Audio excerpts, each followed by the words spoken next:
Bonjour, dans cette vidéo je vous propose de décortiquer les deux méthodes qui vous permettront de passer d'un nombre décimal écrit en base de 10 à un nombre en binaire, c'est-à-dire écrit en base de 2. Donc la première méthode consiste à effectuer des divisions euclidiennes successives du nombre en décimal.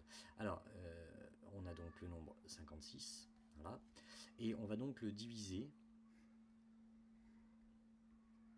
par 2 de façon euclidienne, c'est-à-dire sans aller au-delà de la virgule et en gardant le reste. Donc dans 56, il va 2 fois 28,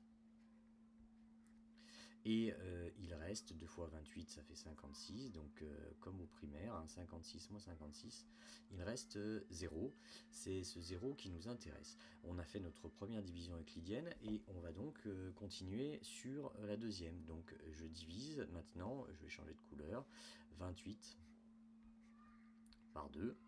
Dans 28, il va 14 fois 2, et il me reste 2 fois 14, 28, il me reste 0. Et je continue, prenons une couleur différente, je divise 14 par 2, il y va 7 fois, et il me reste 0. Puis, je divise 7 par 2, alors on travaille en division euclidienne, en 7 combien de fois 2, il y va 3 fois, et cette fois-ci, 3 fois 2, 6, donc j'ai un reste de 1. Il me reste 3 qui est ici. On va donc le diviser une nouvelle fois par 2. 3 divisé par 2, il y va une fois. Et il va me rester une fois de 2, 3 moins 2, il me restera 1. Et je termine avec la dernière, puisque c'est 1. En 1, combien de fois il y a 2 ? Eh bien, il y en a 0 fois, et le reste sera égal à 1. Donc dans cette méthode, ce qui va nous intéresser, ce sont donc les restes de ces divisions successives, qui sont ici, ici, ici, ici, ici, et ici. Et on trouve donc le nombre écrit en binaire, comme ceci. Donc 56 en base 10 est donc égal à 1, 1, 1, 0, 0, 0 en décimale. On peut rapidement vérifier. Ici, si je remets les puissances de 2, comme ceci, voilà. Là, c'est la puissance 0, 1, 2, 3, 4 et 5. Donc 56 est bien égal à 1 fois 2 exposant 5, plus 1 fois 2 exposant 4, plus 1 fois 2 exposant 3, c'est-à-dire 32, plus 16, plus 8, 32 et 16, 48, et 8, 56 en décimale. Faisons un autre essai pour le nombre 27 en décimale. Donc on va procéder à des divisions euclidiennes successives. Donc 27, je le divise par 2, il y va 13 fois. 13 fois 2, 26, donc j'ai un reste de 1. Je redivise 13 par 2. 13 divisé par 2, ça fait 6. 6 fois 2, 12, il me reste 1. Je divise 6 par 2, il y va 3 fois, et cette fois-ci, le reste vaut 0. Dans 3, je divise par 2, il y va une fois, et le reste est 1. Et dans 1, je divise par 2, il y va 0 fois, et le reste vaut 1.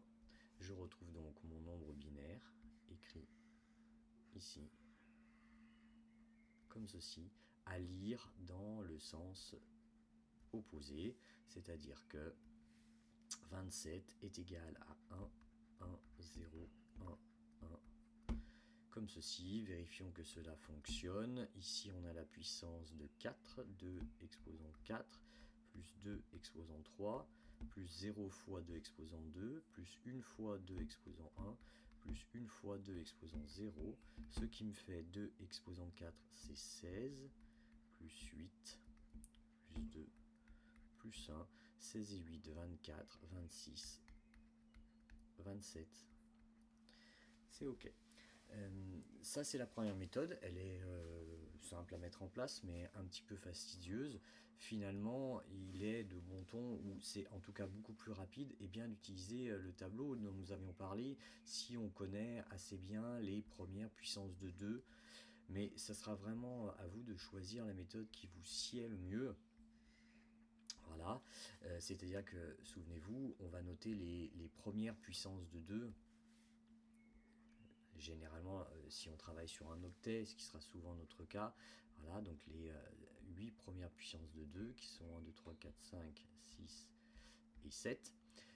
Ces puissances valent donc 2 exposant 0, c'est 1, 2 exposant 1, c'est 2, 4, 8, 16, 32, 64 et 128. Voilà. Et donc ces cas-là, eh bien, on va pouvoir travailler avec ça de la façon suivante. C'est assez simple.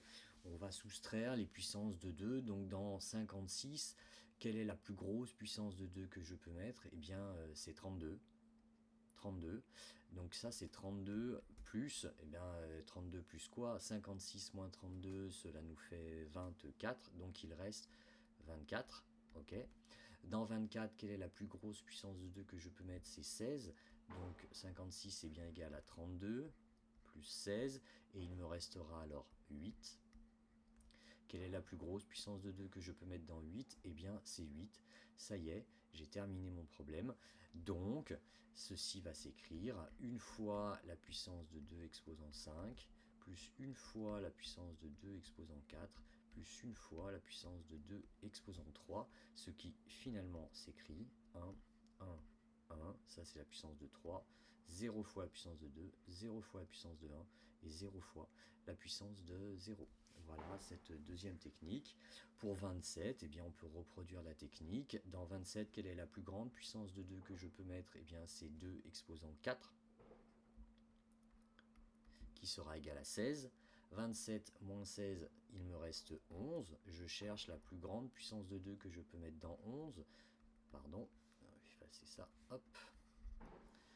Voilà, la plus grande puissance, donc on a 2 exposant 4, plus dans 11, la plus grande puissance c'est 2 exposant 3, et dans ces cas-là, il me restera 3.